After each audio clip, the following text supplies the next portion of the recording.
ഇന്നലെ ആർഷോയെ എടുത്തോണ്ട് പോകുന്ന സമയത്ത് ആരാ എന്നെ തള്ളിയത്, ആരാ എന്റെ മുണ്ടിൽ പിടിച്ചത് എന്നൊക്കെ പറഞ്ഞിട്ട് വലിയ ബഹളമൊക്കെ പറയുന്നത് കണ്ടു. ഞാൻ പറഞ്ഞത് ആർഷോ അപ്പുറത്തേക്ക് നോക്കണം. സാധാരണ നിങ്ങളെ പോലെ തന്നെ അവിടെ പ്രതിഷേധിച്ചിരിക്കുന്ന, കരിങ്കൊടി കാണിച്ചിരിക്കുന്ന യൂത്ത് കോൺഗ്രസിന്റെ ആൾക്കാരുടെ തല തല്ലി പൊളിക്കുന്നതിന് വേണ്ടിയിട്ട് അവിടെ ആൾക്കാർ വരികയാണ്. അത് എന്തിനാണ് വരുന്നത്? അതിനു വേണ്ടിയിട്ട് ഡിപ്ലോയ് ചെയ്തിരിക്കുന്ന ആൾക്കാർ പോലുമല്ല. വശത്ത് നിൽക്കുന്ന പോലീസുകാർ അവരെ കീഴ്പ്പെടുത്തി അവിടെ വെച്ചിട്ടുണ്ട്. അവരെ കോപ്പറേറ്റ് ചെയ്യുകയാണ്. എന്നിട്ടും വണ്ടി പിന്നാലെ വന്ന് നിൽക്കുന്നു. അതിൽ നിന്ന് ഒരാൾ വടിയുമായിട്ട് ഇറങ്ങുകയാണ്. എന്നാലോചിച്ച് നോക്കി, നമ്മൾ ഡോറ് തുറക്കുന്ന സമയത്ത് തന്നെ വടിയും കൊണ്ട് ഇങ്ങനെ വരികയാണ്. മറ്റേ ഒരു ഒലക്ക കിട്ടുമോ എന്നൊക്കെ പറഞ്ഞ് ശ്രീനിവാസൻ ഏതോ ഒരു സിനിമയിൽ ചോദിക്കുന്ന പോലെ അതേ വേഗത്തിലാണ് ഇറങ്ങി വരുന്നത്. കയ്യിലൊരു ഒലക്കയുണ്ട്, അത് കൊണ്ടുവച്ചിട്ട് അടിക്കുകയാണ്. ഇങ്ങനെയൊക്കെ ചെയ്യുന്ന സമയത്ത് അവിടെ ആർക്കും ഈ ജനാധിപത്യപരമായിട്ടുള്ള പ്രകടനത്തിനോ അത്തരത്തിലുള്ള പ്രതിഷേധത്തിനോ ഒന്നും തന്നെ അവകാശമില്ലേ? അപ്പൊ എന്റെ മുണ്ടിൽ പിടിക്കുന്നത് ആരാടാ, എന്നെ തള്ളിയത് ആരാടാ എന്ന് പറയുന്ന വീര്യം അവിടെയും കാണിക്കണം. ഇതേ പോലീസുകാരെ അവിടെയും ആ പോലീസുകാരോട് ചോദിക്കണം, അല്ലെ ആ പോലീസുകാരെ അത് ചെയ്യാൻ പറഞ്ഞിരിക്കുന്ന ആൾക്കാരോട് ചോദിക്കണം, എന്താണോ നിങ്ങൾ ഈ കാണിക്കുന്നത്? അപ്പൊ ഇവിടെ നമ്മൾ നോക്കിക്കഴിഞ്ഞാൽ രണ്ടു തരം പ്രതിഷേധം.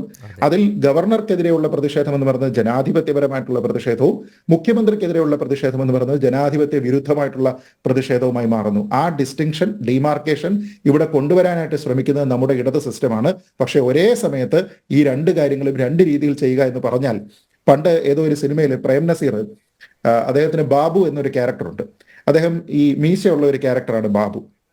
അപ്പൊ ഈ ബാബു ഈ സിനിമയുടെ ക്ലൈമാക്സ് ആകുന്ന സമയത്തേക്ക് വന്നിട്ട് പറയും, അപ്പൊ അവിടെ ചുറ്റും ഇരിക്കുന്നതിൽ അടൂർ ഭാസി, ഉമ്മർ, മീന, ഷീല ഇവരൊക്കെ ഉണ്ട്.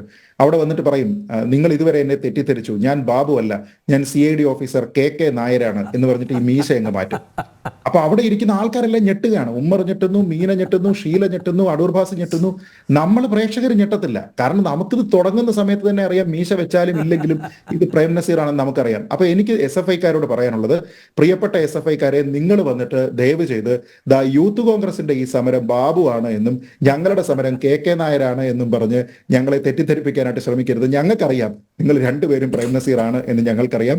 ഒരേ രീതിയിലുള്ള ട്രീറ്റ്മെന്റ് മാത്രമേ ഞങ്ങൾക്ക് നിങ്ങളോട് ഉണ്ടാവുകയുള്ളൂ എന്ന് നിങ്ങൾ മനസ്സിലാക്കുക.